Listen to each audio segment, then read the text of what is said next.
I had no idea that you could even use infusible inks to make a watercolor type design, and then to put it onto a mug was groundbreaking for me. And I'm going to be testing this technique for the first time in this video to show you just how easy it actually is. My name is Kelly Rossouw, and let's get clacking. Now, this technique I did learn from Arno Stadler on the Cricut Family South Africa Facebook group, and this was one of the projects that he posted, which he eventually did a live class on. And I was completely hooked at this project, and I thought it was incredible, so I wanted to try it. So in Cricut Design Space, I'm going to go to Images, and I'm going to search for a type of flower. Now, I want to use a hibiscus, so I'm going to search for hibiscus and see what designs come up. But the type of design that I'm looking for is going to be either a cut and draw type or just a plain cut type. So under the operation type, I'm going to tick the boxes that say cut only and draw only. And the type of design that I'm looking for is either going to be a full solid design, so that I only draw the outline, as we're going to be using our Infusible Ink pens. So I need to think about what the design is going to look like on the canvas. And if you're not quite sure, rather add a few more designs to it and play around with it a little bit. So I'm going to scroll down a little bit further, and I'm going to add a few of these designs to my canvas. These ones have multiple colors in them, so they've got green leaves and then the flowers and the stamen, which I think could look quite cute. So I'm going to add those to my canvas and reduce the size so that they will fit on a mug. Now I need to get the mug template itself, so I'm going to go back into Images. I'm going to unselect the operation type and clear the search. I'm then going to scroll down to the project type in the filters, and I'm going to select the project type, which is 12 ounce or 355 milliliter regular mug. Now, it doesn't matter which mug template you choose, as we're going to be adjusting it in any case, so you can just select any one and add it to your canvas. I'm going to delete the extra elements in this template so that we're only left with the outside frame. And from there, I'm going to hit Contour and hide all contours. We only want the outside to be cut, as we want this to be cut out of just normal plain copy paper, so I don't want any double cut lines or anything like that. I just want the outside. I'm also going to right click and send it to the back so that our pictures are in front of it. I'm going to select the mug press frame, and I'm going to change the color to white by clicking on the little color block and changing it to white, and then zooming in so we can start playing around with our design. I'm going to separate them a little bit, and I'm just rotating them so they kind of fit together. I think I might even want to go back to Cricut Design Space Images and find a fourth one. I've added a few more to the canvas just to have some options to play around with. Once you're happy with the layout of your design, we're going to do a few things just to check that this is going to work correctly. First of all, I want to make sure that everything that I've designed is within the frame of the actual mug press template itself. If you go too close to the edges of the template, your design itself will actually fade quite a bit and it might not look as nice. So we want to make sure that we are within the right space on our template.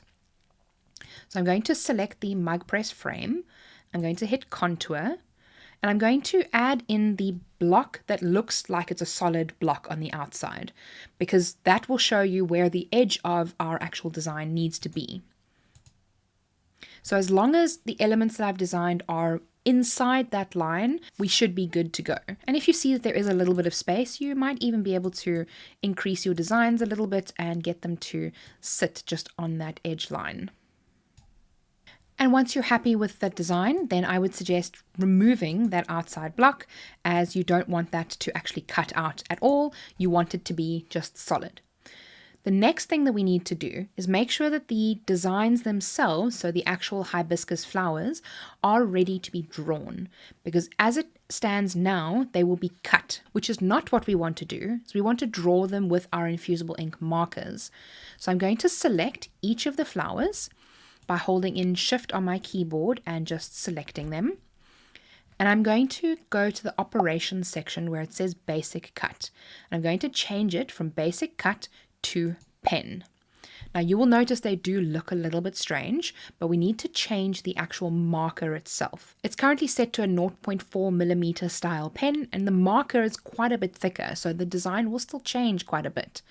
So I'm going to click on this little white block with the black border and change it from a fine point to a marker. And then I'm going to scroll down until I get the black infusible ink. You'll see now again how the designs have become very bold and look quite different to what they looked like initially. If you're still happy with what it looks like, you can then select all of the designs and click attach. As now what the machine will do is it will draw on the actual paper itself, and then it will cut out the outline so that we can play around with our fun infusible ink markers and be able to press that onto a mug. So before we go to the make it stage, we must remember to save our projects. And if you want to use this exact design of mine, I will share a link down in the description that you can go to. And if you are enjoying this tutorial, please give this video a thumbs up. It really helps to spread to more people that may need to know this information as well. Thank you so much. So now I'm going to click Make It. I'm going to switch on my machine and connect to my machine so that we can select the material that we're going to be working on. And if your material doesn't show, just click Browse All Materials. Use the drop down to select Paper. And I'm going to be using just standard copy paper. So I'm going to select copy paper on that screen and click done.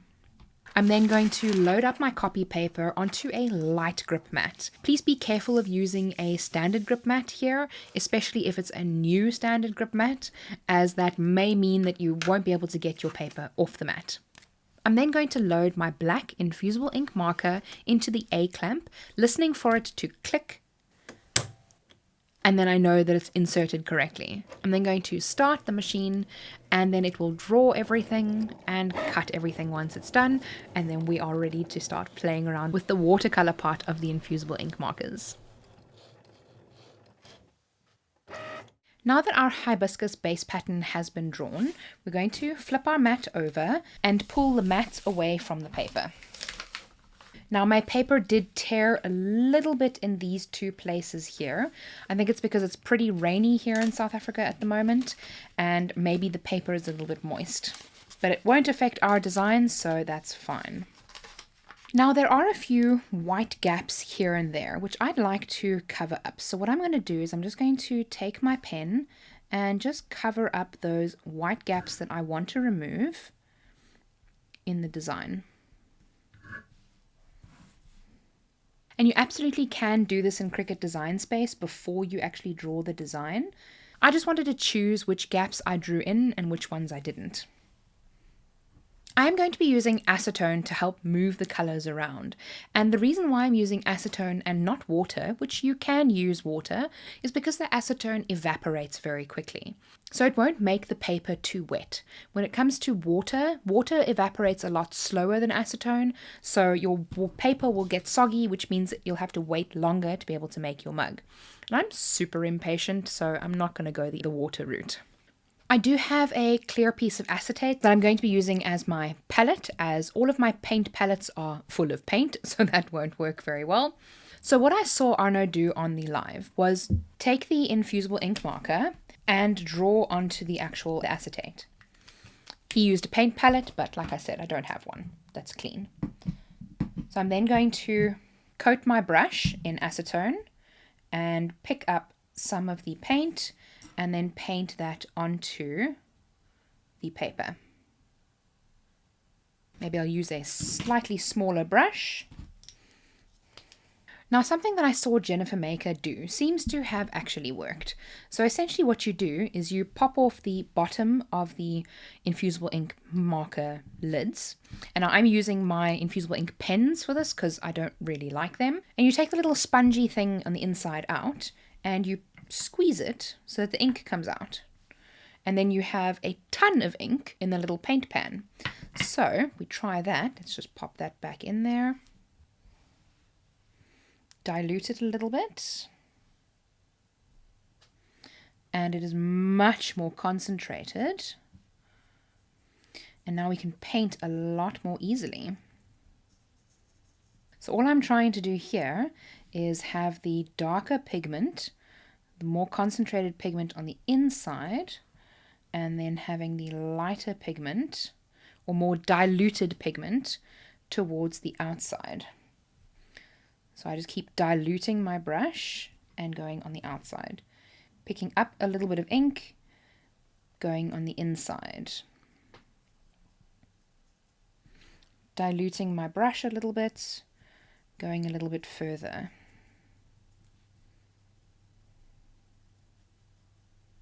Diluting my brush even further, and then going towards the outside. And of course this doesn't have to be perfect at all. It's kind of a watercolor thing, so whatever works for you. And because I want to try and have a different color on the other two, I want to see if I can put the ink back into the tube by just pressing it in there and letting, it absorbs straight back into the tube, which is amazing.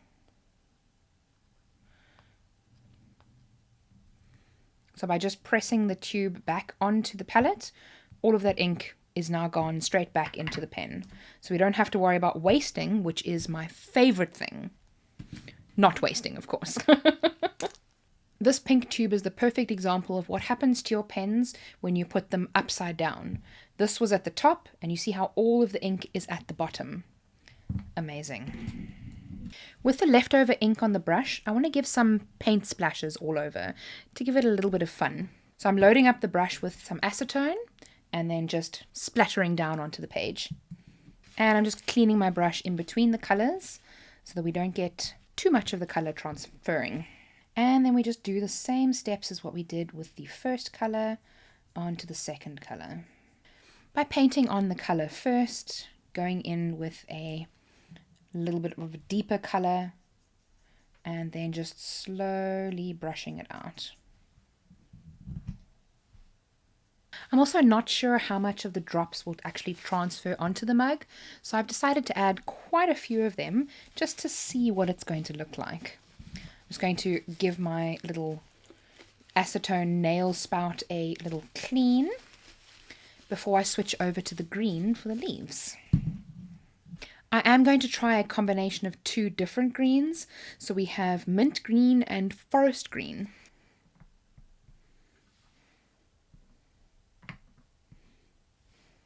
So I'm starting off with the forest green on the inside of the leaves, and I'm going to switch to the mint green on the outsides. I definitely would be careful about having too much acetone on your brush, as it does seem to kind of blob up a little bit.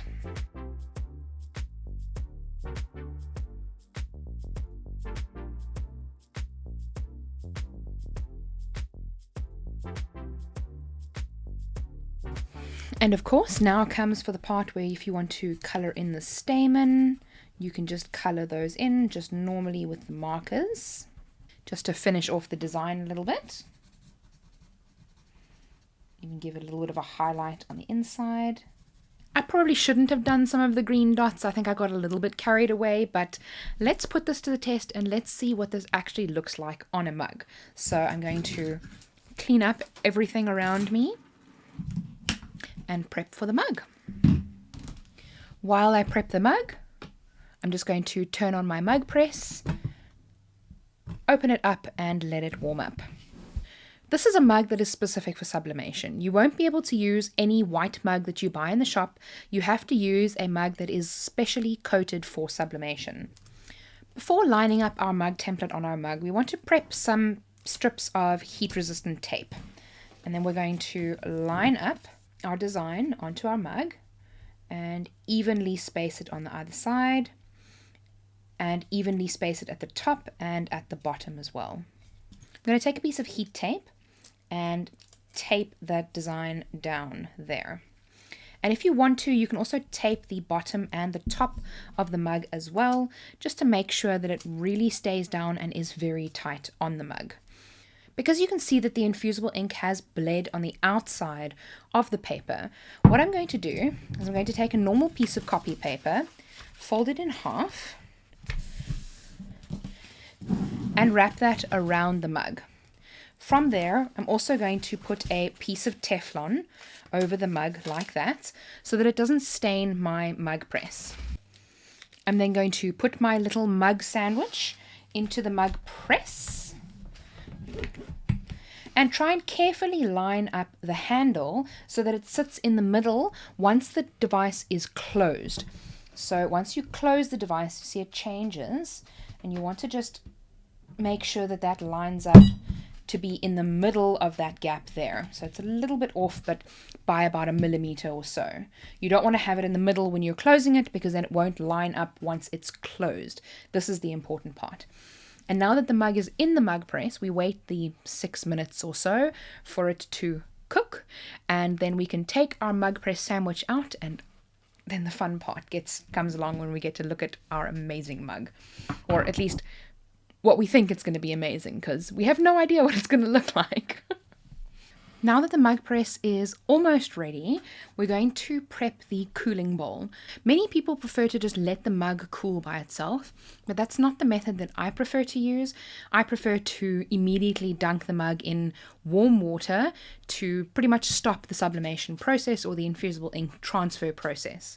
So I'm going to just warm up this bowl with some lukewarm water so that it's ready when the mug comes out in any second now. So our mug is now ready. We've heard the beep, so we can very swiftly open this up. Be very careful to not touch any part of the mug. You want to make sure that you don't touch anything, as it is very, very hot. We're going to remove the paper from the mug. I've got long nails, so I can do this easily. You may need to wear some gloves, as you will burn yourself if you don't.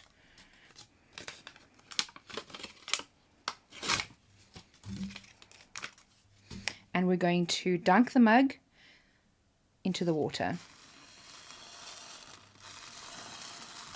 And we can already take a sneak peek. The mug should be mostly cooled off, and we can see just how beautiful that mug is.